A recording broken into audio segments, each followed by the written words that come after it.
The Disrupt Education vlog can be found on YouTube. To hear it in podcast form, search Disrupt Education on any of the following podcast platforms: Anchor, Apple Podcasts, Google Podcasts, Breaker, Castbox, Overcast, Radio Public, Pocket Cast, Spotify, or Stitcher.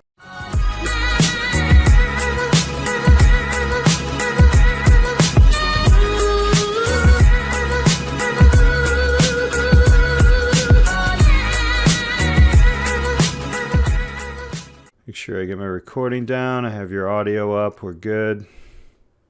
Okay. All right. Here we go. Welcome to the Disrupt Education Podcast. I am Peter Hostrasser, the host, and thank you so much for hanging out with us today. Hey, I've got an innovator, design thinker, somebody I met in Chicago a few years ago. Shout out to the Incubator EDU Summit. Brett Taylor is with us today. Brett, thank you so much for being with us, man. Yeah, thanks for having me. Excited to be here. Awesome. So that was a very shunned introduction to you. So I'm going to let you introduce yourself and tell us a little bit about what you're doing these days. Sure. So my background is I was an English teacher. That's how I got into education. Loved teaching English. I was one of those reluctant administrators. Like I got kind of pushed into it. I was never going to join the dark side. And, 13, 14 years later, here I am. But I love what I'm able to do in terms of changing educational programs. And so that's kind of been my path. I wrote a charter when I was a vice principal. I got to redesign a CTE high school. And then I got to start a new high school focused completely on entrepreneurship. And so because I'd been through that process several times, I started working with other schools and school districts that wanted to redesign their programming. And so that's what I've been doing the last few years. I was a college professor and doing that as well. And then, started really taking schools and districts through a design thinking process to kind of create these new programs. And it's led me now. I just barely this last year, as the pandemic hit, I decided to jump back into K-12 full time. So I'm an executive director of secondary for a school district in Sacramento, California. But I'm still kind of feel like I'm doing the same thing. I'm trying to redesign programs, and we're trying to look at how can we offer more options to students to get them engaged in learning. That's really what I feel like I try to do. So. No, I love that. I mean, I think that's the trick, and I think we're all working on this throughout. Let's before we jump into the design thinking and some of the stuff that actually I love all about design thinking. But let's talk a little bit about your own educational path, man. What was your own educational path like? Yeah, so it's interesting because usually we can look back on things and say, oh, this is what drove me to where I am today. But when it happened, you didn't think that, right? So for me, a big thing that happened is I played basketball in high school. And when I say played, I mostly sat at the bench, but I was on the team, right? So and I remember coming in one day in high school. I can't remember if it was a practice or a game, but we were in the locker room and a bunch of my teammates were talking about like this book they were supposed to have read for English class and how they were going to pass the test, not having read the book, right? And they had all kinds of strategies, like is there a movie, the cliff notes? We've all been there and seen this. So as they were talking, though, so I was a little naive in high school because it's not like I was a straight A student. I definitely wasn't. But I came from a family where learning was really valued. And I loved to learn. It didn't always mean that I liked school, but I loved to learn, and sometimes I would even, I was the kid that in English class, we were reading a story and I was going through the anthology and reading other stories, right? So I wasn't actually following the rules, but I was still engaging in learning. So as I'm sitting there with these teammates, I realized that so they hadn't read the book, I get that. But then I started to realize that a lot of them had never read a book as they were talking. And then it started to sink in like, oh, they don't know what it feels like to learn.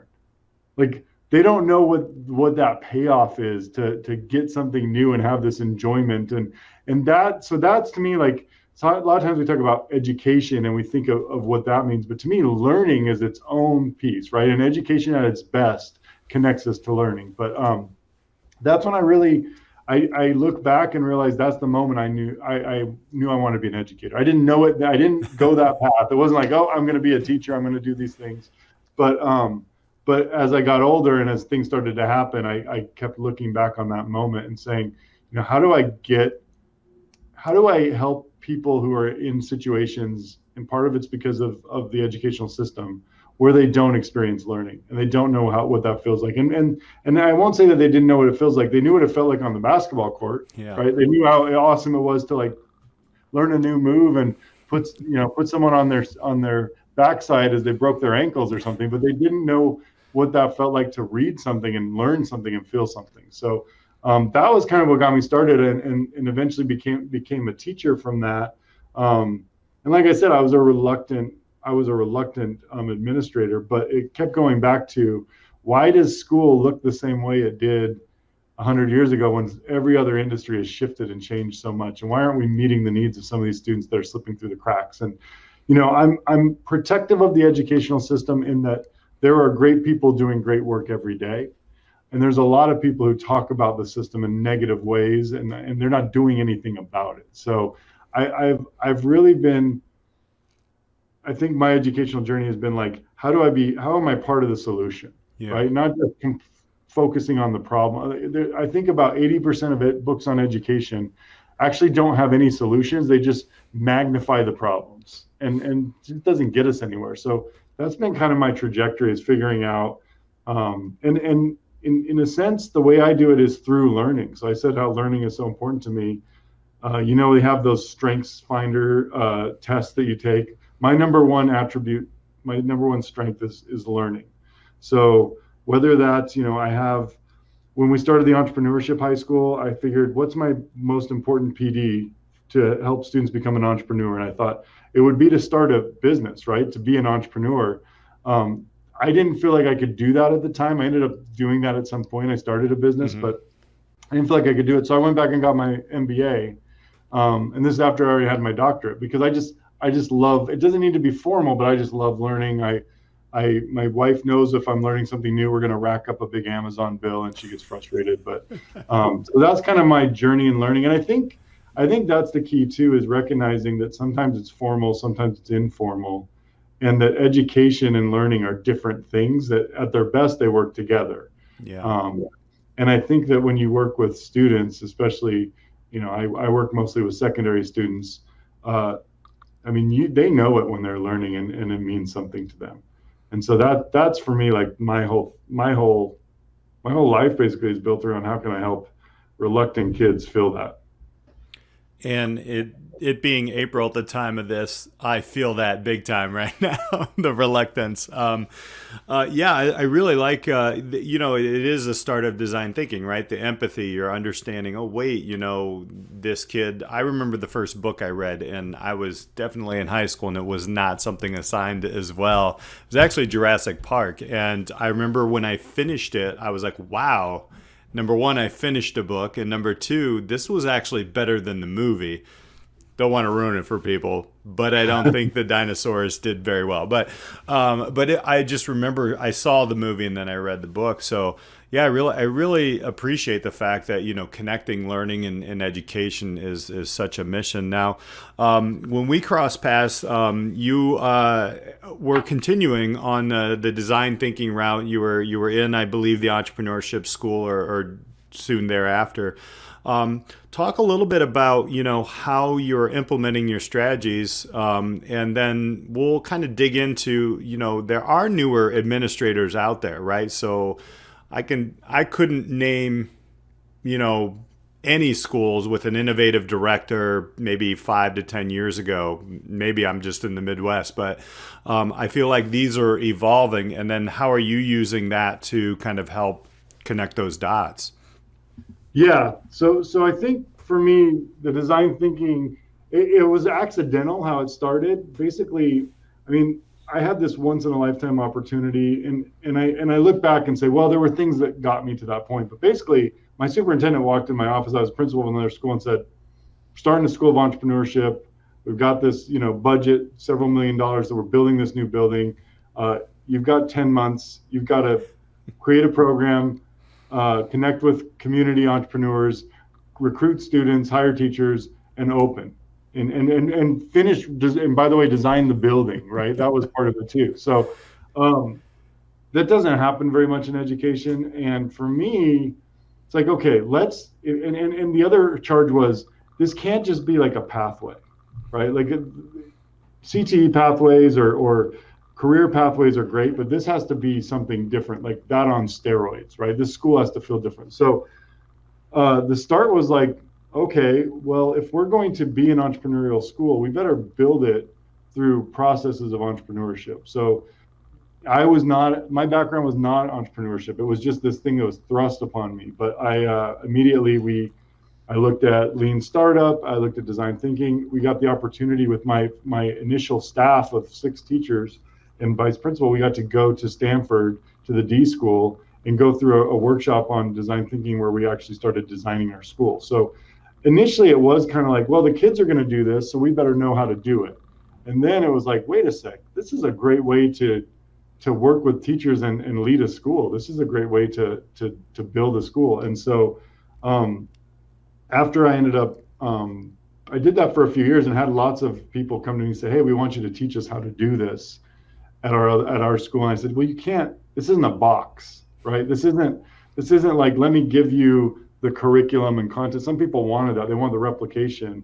I said, no, this is a process we went through, and you can do that, but your end product will look different based on you going through this process. And so that's when I started to realize, when I had the opportunity to start consulting, that it needed to be about design thinking. It needed to be teaching them this process. And so that was kind of the route we went. And then when I started working with schools, most schools in the country have adopted some form of professional learning community or collaboration or some kind of teacher time where they work together.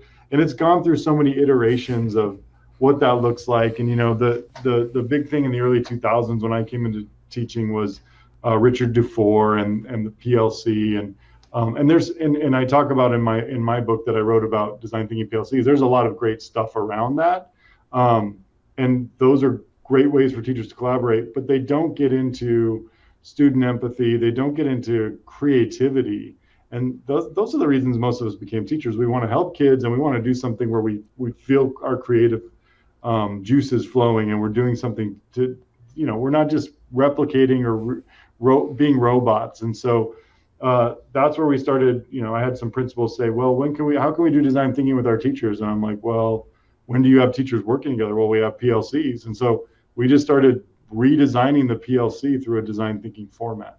And I hadn't even realized that that's what we had done at my site at the Patino School of Entrepreneurship. When we built that, was we had been with my initial teachers, we had been a PLC, but we didn't really call ourselves that or have these formal meeting times, which, by the way, a professional learning community is not something that meets on Wednesdays at 12:30 to 2:30, right? A professional learning community is a community of learners, but that's kind of how we've come to think of them in education a little bit. Yes, they do, because mine meets every Wednesday. No, I'm just teasing.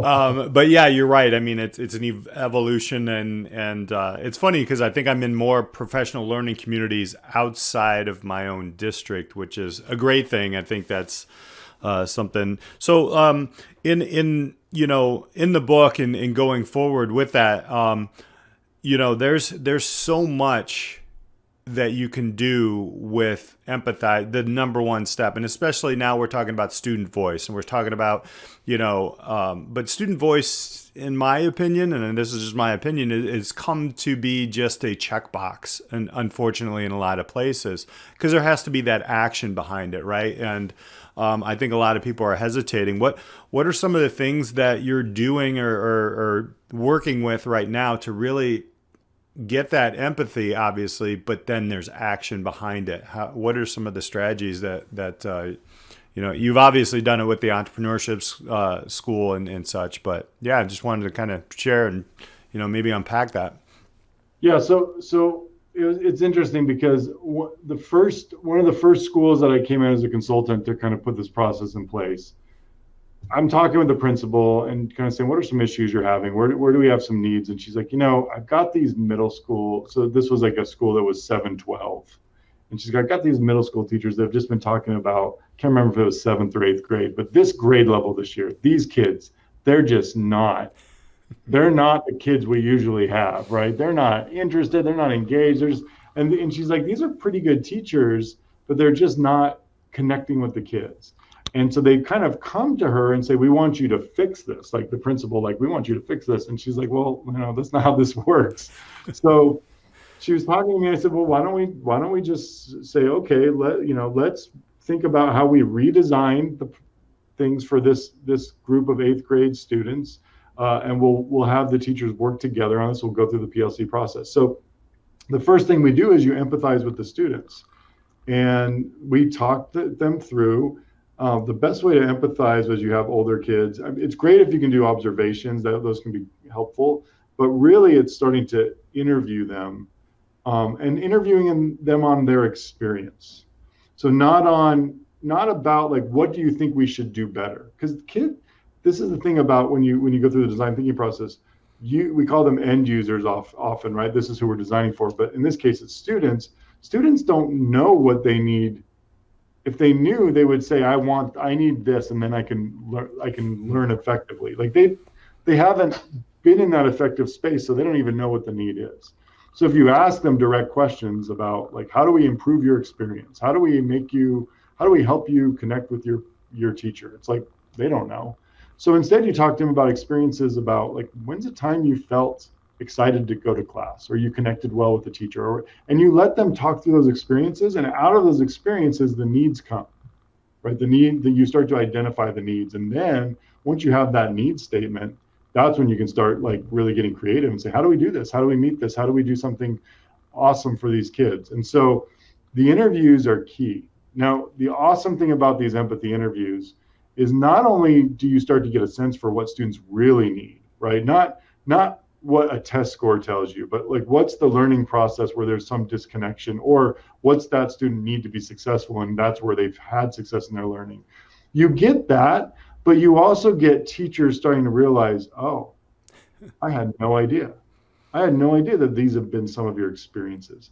So we have these teachers that started off like, these kids, they're just not, to when I went back the next time, like, do you understand what these kids are having to deal with? Do you understand? Right? These teachers have now become, and by the way, these were good teachers. So it's not like they were these, always complaining, but teaching is, this, teaching is super hard sometimes. And they were just in a space where they were feeling the negativity, but as soon as they had to empathize with them, it flipped everything. And they became their defendants, and they started thinking about, we want to build something that will help these students. How do we do that? So that's where I think empathizing goes to a whole nother level. Like, think about, as a teacher, how many times have you really talked to your students at that level? And I share an experience in the book that one of my first years teaching, I had a student who I was really frustrated with and struggling with. And at some point, another teacher told me, well, that student's been homeless most of this year. And it just changed everything, right? Here I'm thinking, this student's lazy, this student doesn't want, and all of a sudden I'm like, wow, not only have I missed the boat here, but I had thought I had these opportunities to connect with them, and why aren't you doing your work? And I hadn't really connected with them like this other teacher had, where they knew about their personal life and they were adapting accordingly. So I think that's the big thing with empathy with educators is one, for teachers to really get into interviewing students about the learning experience, and two, building a system that supports that, right? And so the professional learning community, when we talk about an empathy learning community, teachers meet together and they actually discuss, what questions should we ask kids? How are we going to meet with them? Because it's not a survey, right? A survey is just like a checking a box, but it's like, I'm going to actually get to ask these questions and change my answers or my questions according to what they say.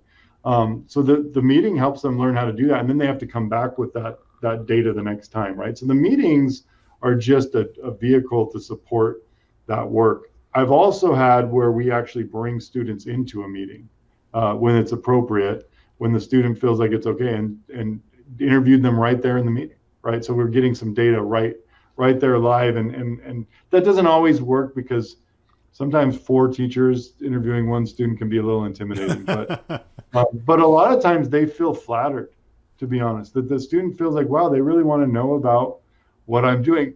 The other thing is when students start to see you teaching based on these interviews, they're going to be more engaged in trying to figure out what you're doing and if they can be a part of it. That's 100%. I mean, when they see action behind something, we've all had those one-off conversations with students as teachers and educators.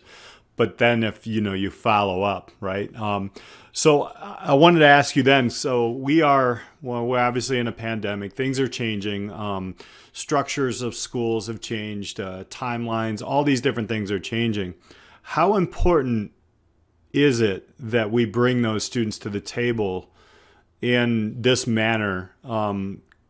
I never say going back, but coming out of a pandemic, which we're ultimately going to do someday.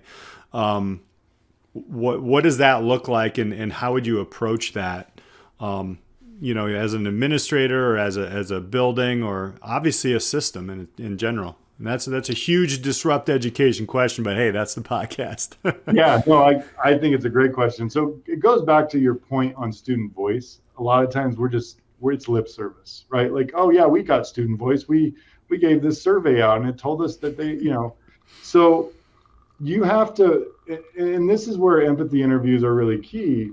We all have assumptions we make about why a student isn't learning, but all the data, all the quantitative data gives us is what they're not learning. So we have to dig into the why. So when we think about, we have students that are coming out of this pandemic who have really fallen off the map and who have disengaged. I can talk to, I'm in a district office right now, and I can go down all these offices and everybody's got an opinion on why that's happening. But until we start to work with students and talk with them, we don't get to those real needs. And I would say the same thing about, we have students who are going to come out of this pandemic and say, I don't want my education to look the same because there's things about these possibilities, these distance options that have opened my eyes, and I might not want it in the format it was given to me at that time, but I want something different. So again, it's about okay, well, what's that? Talk to me about your experiences and what you're feeling, and let's identify the needs before we just start creating things, right? We start in the design thinking process, as it's defined by this Stanford D School. It's empathize, define, which is that need statement, ideate, which is where you get to get creative with ideas, prototype, and then test, right? So that's the process. Then you go back through it. Most people and teachers do this, but so do administrators, so do most people in the world. We start at ideate. We just say, I got some ideas, I'm going to create a new program. And we haven't talked to students and empathize with them, and we haven't decided what their needs are, so we don't really understand the problem we're trying to solve for in the first place. So yeah, we had a pandemic, and yeah, there were all kinds of problems, and there's things that we learned about learning, but we need to start to think about, well, what did we really learn, right? Not just what are our assumptions. Yeah, we can look at scores and say wow, D's and F's were really bad. That's great. Well, what's the why behind that? Right. And I think that there's some opportunities to learn how to redesign everything, right? We're in a spot where there's more opportunity now than we've ever had, but there's also the propensity to swing that pendulum back and say, let's get more prescriptive and get more to the kind of system we had, and even accentuate that beyond what it was, because we fear this ambiguity we've had over the past year. I think, along with that, disengagement of educators as well, right? I think we risk that. I know I'm feeling it. I want to, I'm on a hybrid schedule here, and I enjoy parts of it. It's different. We start later. There's a lot of different things. Going into the next steps. What are some of the things that, you're an administrator, but you would let administrators know beyond how to use the empathy and get the need with your educators? What are some things that you see there? Yeah, so I think for me, I think there's this propensity we have based on what's happened to really focus on structural things. Hmm. Uh, and structure is great, but structure only matters when we have a purpose for the structure. And so, right away when I've started to talk to principals about what can school look like when we come back, they've focused a lot on, um, yeah, let's get in this hybrid format. Let's do this. Let's make changes. And it's like, okay, that's good, but are we focusing on the right pieces, right? Are we? So I always tell people the structure. Example I use. You may have seen where principals or counselors will restructure their entire master schedule to create common preps. So I've seen people do this, and they're like, okay, I want this group to work together a lot, and then they're like, I created the common prep, and the teachers never met together. Well, because you created a structure, but what's the purpose? Why are they going to meet together, and how are they going to, and what do they get right? So that cultural piece has to happen for the structure to shift. So people are going to think technology. Yes, technology is great, but it's not when I think of Michael Fullen talked about the right drivers for education, and he said it's not technology, it's pedagogy, right? So you think about what are the innovative pedagogies that we need to use to engage students in learning, and technology is a tool to help us get to those pedagogies. But I've actually witnessed schools now where they're in this hybrid format, and it's basically distance education in person.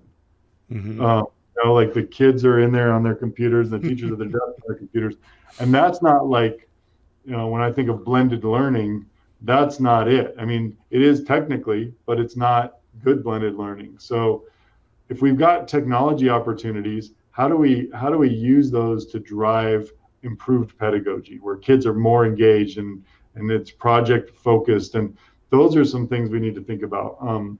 So when I think of structure, same thing. Like the structures only matter if they're to drive a better way of teacher collaboration, student engagement, improved instruction, like all of those pieces. So I think that's what makes me a little nervous about coming out of this, is that we can focus on the bells and the whistles instead of thinking about what are the skills we've gained from this. What are, you know, I'm in a school district that now has one-to-one technology for their students, which we weren't at even close to a year ago. We're probably at 5%. So Wow. we've just improved that in 1 year. 10 years of technology acceleration. That's great, but how do we use that to support student learning instead of just everyone gets a computer? Congrats! But we got to do something with that. Yeah, I'm in that hybrid situation. It is extremely difficult because what I really want, honestly, is the okay in-house. Yes, I'm walking around the room, and then you have these people kind of waiting online, and it's daunting because I think you have to figure out different ways to do things. And the time frames are so flexible now as well. Like when a student can connect and those things. I really like that. So when we go through this. When you go through a design thinking process, there's a lot of allowing for failure in learning, right? It's cyclical, right? How do we get schools to be okay to fail and fail quickly? Being a lean startup guy myself, that's the question. Yeah, I think a big piece is whether you're talking about design thinking and lean startup have a lot of crossover. Right. In design thinking, we have the prototype. In lean startup, we have the minimum viable product. Mm-hmm. Both of those are like, let's innovate at a small scale and learn. So this is the problem with schools and districts. We plan for 6 months to a year, and then we go all in system wide, right? So we have no idea. And the biggest thing I think about, this was years ago in LA Unified, which is one of the biggest districts in the country, but they did this whole iPad adoption program, and it just fell on its face. And it's because they went full board. I mean, you go across an entire school district that's that's 600,000 plus students, and you're going to fail big. Right. So it's much better to start to think, when you go through a design thinking process, it's like, what's the cheapest, easiest, quickest way for us to test this solution and learn from it and make changes so that we can get better at it. The greatest thing about schools is that you have test subjects, and people get nervous when I use that terminology, like, oh, students are not test subjects. I'm like, yeah, they are. Yeah. Because if we try something, we can find out right away what's working, what's not, and make it better. Thinking of them in that way is not that we're, people are like, oh, we should be giving them the best every day. I'm like, yeah, but you give them the best you know. But you're not giving them, what if you could learn something that's better? You have to take those. And here's the thing, if it doesn't work and it falls flat on its face, they show up the next day, right? You still got kids in those seats learning. And so they don't just abandon you. That's an entrepreneur's dream, Yeah. right? Say, I can try something. If it doesn't work out, they'll be back and I can give them something better from what I learned from that failure. So I think it's, first of all, thinking of change as, yes, we want large radical change, but giving yourself opportunities on the small scale to try that out, to make incremental fixes, and to get to a place where you're like, I have a proof of concept here. Now let's start to scale this. Now let's bring in other teachers. Now let's bring, so I like, and that's where the Design Thinking PLCs, I sometimes will work with clients.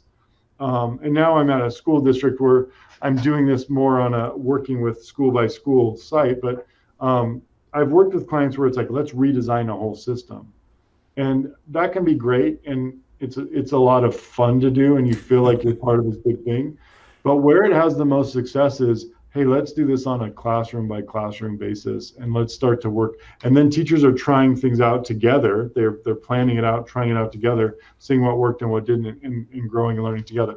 And if you look at where we've had success in education, I mean, when we talk about, there's all this data that shows effective teacher collaboration leads to effective student learning, right? So it's a lot easier to get to that when teachers are excited about what they're building and they're trying out new things and they're working together and they're collecting data, than to say, well, if you fill out all these forms for your PLC and turn those into your administrator, that's how we'll know this is working, right? Now, the forms can be helpful, but like, it has to be like, there's a reason why you're doing this. And when you do this, I've seen teachers, they're no longer waiting for their PLC time. Right. They're coming in before school and saying, hey, did you try that out yesterday? I did, and this is what happened. And they're like, yeah, this is, and they're like, well, let's try this today. And let's, and they're working after school. And it's just about getting better. And that's what the design thinking process is. But what's so great about applying it to education, we're not just trying to build a better machine or create a better product. We're building a better learning system for our students, right? So that's really exciting. So yeah, I think, going back to that question, I think that educators need to give license for failure on small scales, but understand what they're doing and why. Mm-hmm.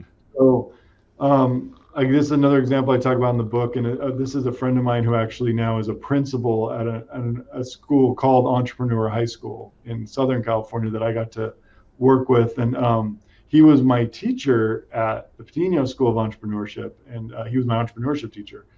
I walked into a lesson he was doing once. It was on, they were trying to incorporate social media to this marketing class, and it was like a bomb. It was not going. I still kid him about this, but it was just not going well. And but I could see what they were trying to do. You know what I mean? I had been pushing for it. I kept saying, like, I want to see you guys try something. I'd hired these good teachers, but they were very good, and I wanted them to be great. I wanted us to do something outside the box and innovative, but they were afraid to do that because they were used to being successful. Mm-hmm. And so he came to me, like, his head down after that lesson, and just said, yeah, that wasn't good, was it? And I was like, no, it was not. That was not good. And I just asked, like, what do you think went wrong? And he said some things. I was like, well, what would you do differently? He had like 5 or 6 things. I'm like, we'll do that. So I walked into his classroom about a week later, and it was amazing, right? So all this, he would never have gotten there without that lesson that just went wrong, and he had to learn all the things. Well, this is what I didn't do, but you have to do it to see it to get better. So it's creating that environment. We talk a lot about in education the word accountability. I was still holding him accountable. I didn't tell him it was a good lesson, but I also was holding him accountable for his future work, right? So when I went back in, I just said, that was amazing, and I could see what you were trying to do a few days ago or last week. Now I could see what the fruits of that. But it was different than a teacher who had just had a bad lesson and didn't know why and didn't know what they were trying to accomplish, right? It was someone who was really trying to do something, could vocalize that, and we could kind of talk through, well, what did you learn from this prototype, right? So I think that's really key. And it's hard because as a principal, you have to be able to have that conversation and know how to ask those questions. That's really key. Yeah, you have to empathize as a principal, even, right? Like it's yeah, there are so many, like, I'm going to have a nightmare now about the paperwork because I've been in this game for 20 years and the paperwork is obnoxiously large. Although I will say over the past couple of years, it has probably gone down a little bit. And then the other thing that I really heard you say is when a principal goes in, you know what else is happening is sometimes and I've had that bad lesson on an observation. I was the teacher with a bad lesson. Something just didn't work. Like half of the whole lesson fell apart, and it became the person who was doing my observation went right into the ideas, right? No empathy. They didn't ask the right question. What would you do? So this works across the board. Right before we give all your information out, what I want to ask you is this: as somebody who was fighting to be an administrator or not to be an administrator and going into this, it is not an easy time for administrators, especially as well. I'm a teacher, and we're supposed to be like, administration and all this, but and collaborations have grown, I would say, over the past 4 or 5 years, especially in schools. It's tough right now to be an administrator with all these different things and the changing roles. What advice would you give to an administrator or a teacher who's thinking to become an administrator right now, beyond understanding how to ask the right questions and empathize? Yeah, I think for me, it's like looking at problems as opportunities. So, I feel very fortunate to work in a district where our superintendent has been very focused on, hey, we need to learn through this experience. Like we didn't want this for our kids. We didn't want to have to deal with some of these issues, but there's an opportunity for our classrooms to look better at the end of this after we learn some things, instead of just going back to what we've always done. And he kind of has pushed that if we look the same in a year, or what, we didn't know the timeline, but if we look the same when we come out of this, then it's been a waste, right? Not only have our students lost so much, but then we didn't even give them anything back out of it, right? So I think for administrators, if you have that perspective of looking at opportunities, I love my job. I love coming to work every day, and there are so many problems, but I feel like I have opportunities to creatively think through processes and work with people and try to engage people in rising to the occasion to help students. So I think a lot of administrators, they get beat down. They focus on the compliance. And look, we use taxpayer money to support students. I am paid by the people of the state of California. So there is accountability tied to that, as there should be. I have compliance I have to deal with. There are things we have to do in order for our courses to meet the mandates that students can graduate and go on to UC and CSU colleges in our state, and all those things are there. But if I look at it as I have an opportunity to give kids better outcomes, I have an opportunity to work with teachers to design something more exciting. And all of those become just part of the puzzle. There's this misnomer that people have that innovation happens in free environments. innovation happens in forced environments, right? Innovation happens because there are obstacles that people have to work their way around. And that's seen in every industry that you talked about how do we fail forward? Like disruption happens in small spaces and then grows up. So having those opportunities in small spaces and recognizing that all of these challenges, oh, if only we didn't have, this is the stuff you'll hear. If only we didn't have this state mandate, if only, and I'm going to talk about all sides of it. If only we didn't have unions, if only we didn't have this, and it's all just a bunch of rhetoric that doesn't make anything better. There are people doing amazing work in classrooms across our country every day in spite of all those things. So that's my advice to administrators, is to look at your challenges as opportunities and recognize that you have a chance to impact learning in amazing ways. And I can say that every space I've been at, as a classroom teacher, as a vice principal, as a principal, as a district office person. In fact, I will tell you, all of those, I had more opportunities to impact education directly than I did when I was a consultant, right? And I was a college professor, and I got to design this cool program at the university. But as I was working with schools, I could only show them some things, and then it was up to them to make it happen. So yeah, there's lots of opportunities, and it doesn't mean it's going to be easy. And I will say that for teachers too, that teachers can impact. I think a lot of times teachers feel powerless at a school. But this, that you can be a teacher leader. I'm not talking about a title or a stipend. I'm talking about if you go to administration and say, hey, I want to lean into this. I want to be a part of this. I want to help with this. Most administrators are going to say, that's great. I could use it. I could use the help.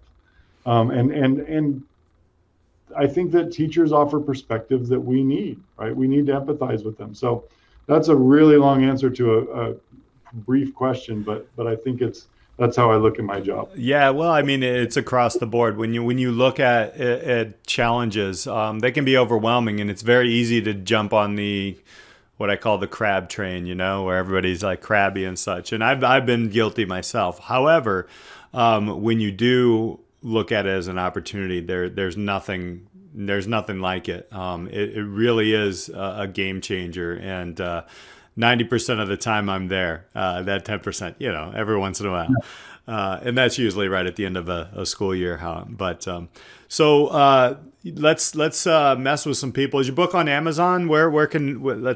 Yeah. Yeah, you can go on Amazon. It's called Design Thinking PLCs, Revolutionize Teacher Collaboration. And I also have a website, newschoolinnovation.com. So that's where you can find the book on there. There's a playbook that I offer for free that gives some of the templates and stuff to support the work of the book. I do workshops and things. I don't do as much anymore because I'm kind of in the space now where I'm trying to do this work at my district, and it's been a lot of fun. But I still do work with some schools and districts as I'm available. So yeah, that's where kind of I'm at. But I'm also listening to podcasts like Disrupt Education and trying to learn from the, like you said, we call them different names like masterminds or lots of other things, but there's PLCs happening all around in education that aren't just this structured thing at a school. It's people trying to learn from each other to get better, and I appreciate the time here and the work that you're doing as well. Yeah, I'll give a plug to the network that I just joined. It's the EdUp Experience podcast network as well. There's so many good podcasts on there, and mine just is on there now too, so I'll throw that out. Listen, Brett, we'll put all your information out there. I want to thank you so much for taking time out of your day, and I will let you know, seeing your work and seeing where you're at, every school that you go through is slightly more innovative, or sometimes even way more innovative, and appreciate the work that you do, and thanks for sharing your story today. Hey, thanks, Peter. I appreciate it. All right, and thank you all for listening. We really appreciate it. Don't forget to subscribe. Shoot us out a question or something. I'd love to hear from you. Talk to you next time on Disrupt Education.